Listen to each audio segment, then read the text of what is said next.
Hey guys, welcome back to the Passive Money Podcast. My name is Alex and this is Kirby. Today, our topic is going to be on a common misconception that, if you have at least $1 million in your 401k, you can retire. Now, I personally have never heard of anyone having a million in their 401k. I've heard of some people having 300,000. But let's go into detail as to why people cannot retire off $1 million. I know we talked about this off the podcast. Why cannot people retire, well, in today's environment, off of $1 million in their 401k? Well, it's just simple math. Everybody's always looking for the come up. Everybody's looking for the flip. Everybody's looking for I mean, no matter if it's the stock market or a house or something like that. I always get that conversation of when are you going to sell? When are you going to sell? When I'm going to sell real estate, when I'm going to sell stock and things like that. But the key of it is it's one thing's for sure, two things for certain. Monthly bills are still going to come, no matter if you pay your house off, and which most people don't pay the house off before they hit the retirement. But even if you pay your house off, bills are still going to come. And then the older you get, the healthcare bills are going to come at an even higher rate. So the name of the game is always cash flow, not the lump sum. People had the misconception, maybe back in the 70s, 80s, 60s, $1 million, you could have $1 million and then you retire. But the truth of it is, just in today's day and age, and let's just say somebody was buying a house and at 62, 63, and they're close to retirement age, and then they buy the house and retire, they got $1 million in their 401k. Like you said before, you don't know anybody that has $1 million in their 401k. I don't know anybody that has $1 million in their 401k either. But everybody thinks that's the goal. If I can get to 1 million, then the whole world would just change, and then magically I'll know what to do with money. But if you just did simple math, it doesn't work like that. I mean, it's a couple simple facts. So $1 million, and I know there's going to be some financial people that look at this and be like, oh, well, you can backdoor the Roth IRA, you can do this, you can do that. We're just talking about normal everyday people that don't know the nuances and things like that. But just go with the $1 million. If you go with $1 million, and that's why I'm looking to the right and left, because I have the spreadsheet up here and I'm just plugging in numbers. But just with $1 million, and then you minus 30%, because if you took the $1 million out, you're gonna get taxed at an income rate of the highest tax rate, which is 37%. Actually, so if you minus 37%, that's $370,000. Uncle Sam, $370,000. And again, I know people gonna say, "Oh, well, you're not gonna take the $1 million all out at once." True, but we're just using $1 million. What will it actually provide you? And so that's minus $370,000. So only thing you have left is $630,000.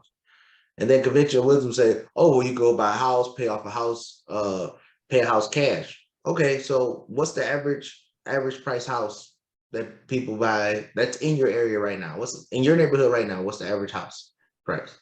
Probably 350. So minus 350,000. So that leaves you now. Let's say this person here is 59 and a half or 60 years old. That leaves them with $280,000 from now to the end of time. Of course, you have some Social Security in there, but again, most people don't pay off a house. But let's just go with they do, and then you add in the fact. So $280,000. Let's just say divided by they 60 years old. Let's say they live to 90. $280,000. Let's say they live to 90. So that's 30 more years.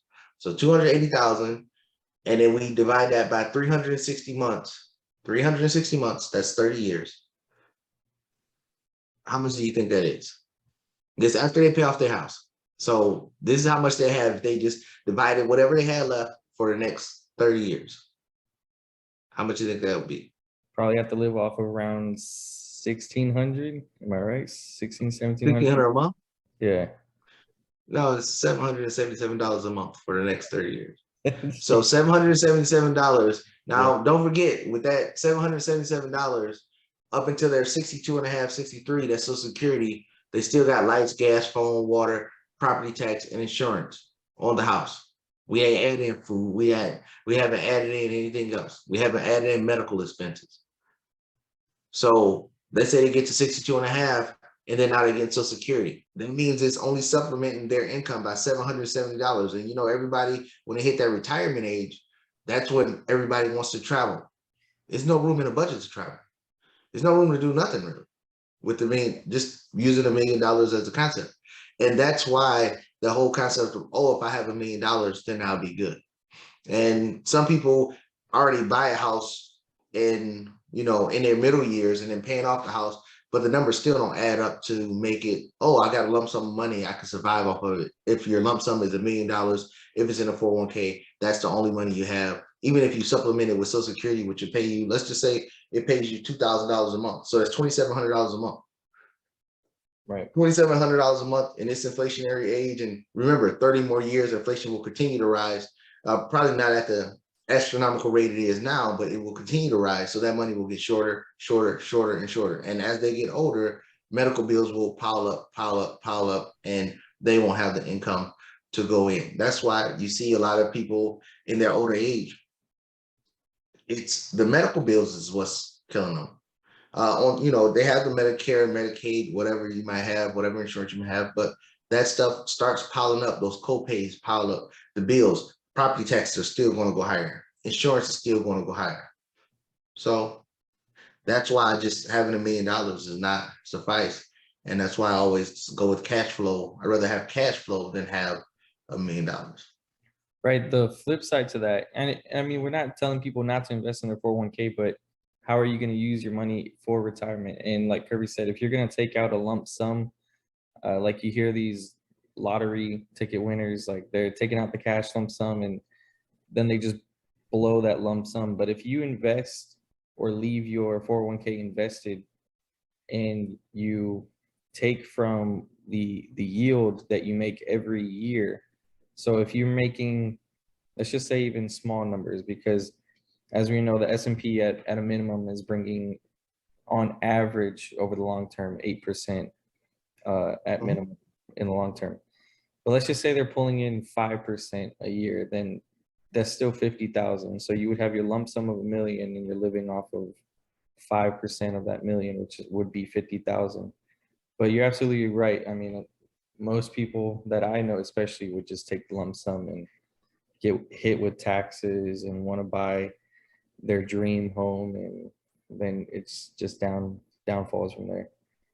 Right, yeah, but you understand with that, and it's called the 4% rule. The 4% rule, that's what a lot of financial advisors say people should do, live off the 4% rule if they invest in the S&P 500. But again, most people don't have $1 million. So that 4% that they're taking out, that 40 grand a year, or 5%, that 50 grand a year, that's 50 grand taken out, but you still got to pay 20% or 15% taxes. So that leaves you with what? How much at the end of the year? 50,000 minus, would we be, just call it 15%. yeah, be a little What over is it? 40, kind of believe. If my math is correct, it'd be a little over 40,000 after 15%. You went to a private school, you got it right. 42,500. So 42,500 will be their number, but that's if they did it, and that's if they had $1 million in their 401k. Most Right. people only put the match in a 401k. They never look at it or monitor their 401k to make sure they're in the right investments. They just default to the target retirement, and then they only put the match. And then a lot of people, they may have 100, maybe $200,000 max in their 401k at the age of retirement, because people borrow from it and things like that. But for the majority, people don't leave out with 5, 6, 7, 8, 100,000 in their 401k. So using a 4% rule, that would work. But again, 42,500 divided by 12, that's per year. That's $3,500 a month. That's $3,500 a month. And then now let's start subtracting. If let's say they bought the house 2 years ago, 3 years ago, that's still 15, let's say 1,800 a month minus 1,800 a month, that's 3,500 minus 1,500 a month. And then you still got utilities and all that other stuff. And then probably a car payment, and stuff like that. And then it dwindles it down to maybe $300 to $500 a month. and then you add on Social Security, that'll give you a little bit more leeway. But again, that's with $1 million in the account. If you got way less, then the number is way less. If you're using the 4%, 5% rule that you was mentioning about, but that's why people should stop. They should invest in a 401k to build that up, but they should have alternatives that will bring them money in perpetuity on a schedule, weekly basis, monthly basis, quarterly basis, something to supplement the fact that bills are going to keep coming. The bills are going to get higher. Cable bill, light bill, it don't matter. It's going to keep getting higher. And even at a fixed income of $50,000, that's going to run out once inflation rises up and hit that number. So you got to put yourself in a position to do more things, and paying off the house at that age is a good financial decision to make. So that'll take some of the headway off of it. But most people don't have that type of money in there. Now, if we was talking to the 1% of the 1%ers, this is a different story. But the majority and the target group that we shoot for, they don't have these numbers. So the focus should be finding ways to bring in income while you're working, and then going into retirement, you still bringing in that extra income. You still got your 401k, and then you have Social Security on top of that, because the pension system is busted for most companies and institutions. I mean, even the military. So that's why I brought that up to your attention, that even $1 million at 60 years old, if they retired at 60 years old and said, I'm done, and they just lived off the $1 million, they don't know what to do.